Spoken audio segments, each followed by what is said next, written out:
Terima kasih atas waktu dan kesempatan yang diberikan kepada saya.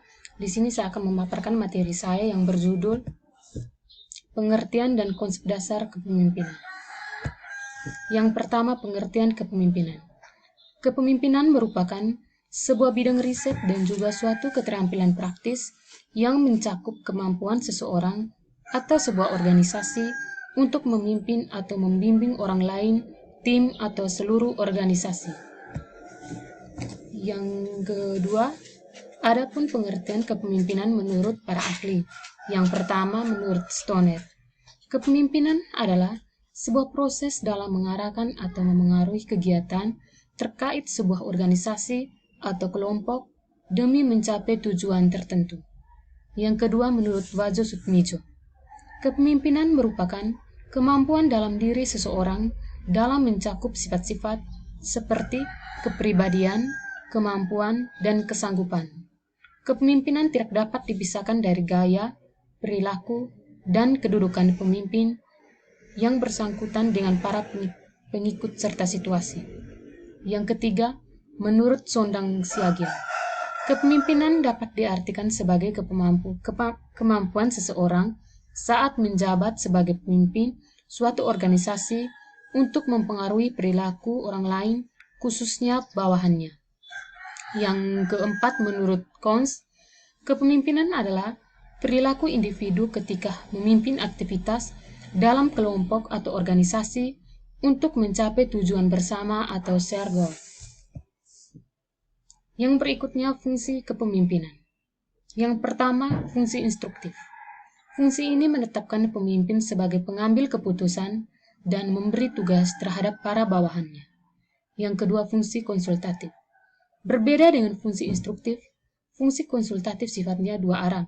Bawahan dapat berkonsultasi para pemimpin untuk mencari jalan terbaik untuk mencapai tujuan bersama. Yang ketiga, fungsi partisipasi. Dalam fungsi ini, pemimpin mampu mengaktifkan partisipasi para pesertanya sehingga mereka juga turut berpartisipasi dan berinisiatif dalam suatu proyek. Yang keempat, fungsi delegasi. Dalam fungsi delegasi, pemimpin mampu untuk mendelegasikan suatu wewenang kepada orang yang memang sesuai dengan tugas tersebut. Yang kelima, fungsi pengadilan.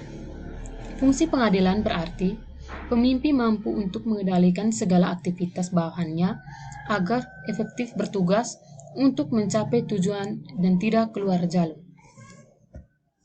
Berikut teori kepemimpinan. Ada beberapa teori yang harus dipahami terkait kepemimpinan. Teori-teori tersebut antara lain, yang pertama, teori karakter. Teori karakter merupakan sebuah teori yang meniti beratkan karakter-karakter tertentu yang mampu menyukseskan kepemimpinan. Yang kedua, teori perilaku. Dalam teori perilaku, dijelaskan mengenai beberapa perilaku yang mencerminkan karakter pemimpin. Dan yang ketiga, teori kepemimpinan situasional. Teori yang dikembangkan oleh Hertz ini memiliki titik berat pada kematangan para pengikut atau bawahan.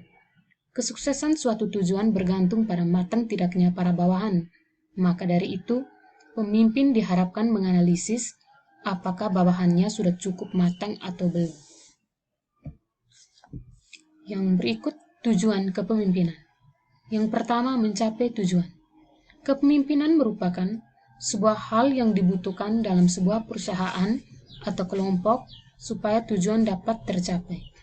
Yang berikut, memotivasi orang lain.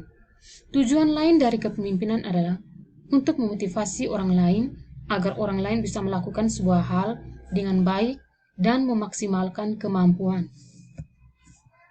Sifat pemimpin. Ada beberapa sifat yang mampu menjadikan seorang pemimpin. Yang pertama, punya pendirian. Sebagai seorang pemimpin, Anda wajib untuk punya pendirian yang teguh. Yang kedua, proaktif. Pemimpin harus proaktif. Pemimpin tidak boleh pasif. Karena apabila seorang pemimpin bersifat pasif, tujuan tidak akan kunjung tercapai. Bahkan ini akan membuat bawahan tidak memiliki rasa hormat kepadanya. Yang ketiga, jujur. Kejujuran mutlak harus dimiliki oleh seseorang pemimpin. Sosok yang jujur adalah sosok yang dapat diandalkan dalam segala hal. Yang keempat, komutatif. Komutatif artinya pemimpin mampu menyampaikan berbagai hal dengan jelas dan tidak dapat menimbulkan kesalahpahaman. Yang kelima, terbuka terhadap pendapat. Seorang boleh menjadi cerdas, tetapi percuma apabila mereka tidak taat terhadap ilmu. Berikutnya, tipe-tipe kepemimpinan. Yang pertama, demokratis. Tipe ini biasanya banyak melibatkan kontribusi bawahan dalam mengambil keputusan. Pemimpin yang demokratis juga menawarkan komunikasi aktif antara atasan dan bawahan, dan dalam proses pemimpinnya banyak mendelegasikan wewenangnya kepada bawahan untuk menyelesaikan beberapa proyek kerja. Yang kedua, otokratis.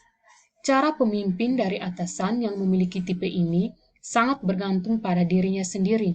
Dalam pengambilan keputusan organisasi, biasanya pemimpin otokratis cenderung tidak meminta masukan dari anggotanya. Dan yang ketiga, strategis. Biasanya pemimpin yang memiliki tipe ini dianggap paling ideal dalam memimpin sebuah perusahaan. Biasanya pemimpin strategis tidak hanya berasal dari orang-orang level atas suatu perusahaan. Sekian dan terima kasih.